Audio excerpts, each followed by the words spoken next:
So I wanted to talk to everybody about our little garden setup a little bit more.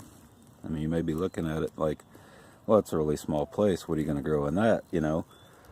And I had a friend ask me that, and I'm like, well, you know, you'd be surprised because we follow a method. I think the guy's name is Bartholomew. Anyway, it's like a square foot gardening concept, and you can actually grow a lot of produce in a very small area. The great thing about what we've come up with here is the cinder blocks.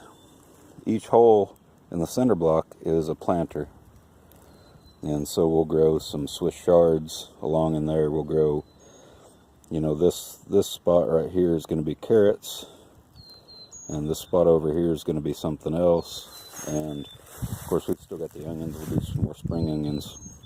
You know, radishes is going to go over here.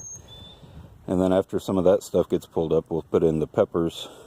And the tomatoes we grow in these old tires, and that seems to work well.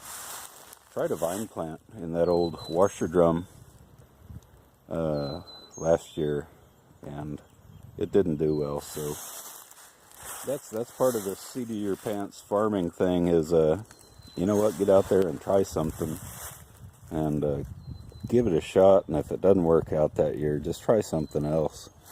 Do your research, have some fun with it, and really just, it's good for our bodies to get out here and do this, and it's good for our children to see it and learn how to do it. And you get to spend some time outside, get some exercise, and grow your own stuff. Know where your stuff comes from.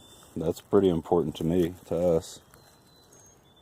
And that's kind of the point of this whole experiment.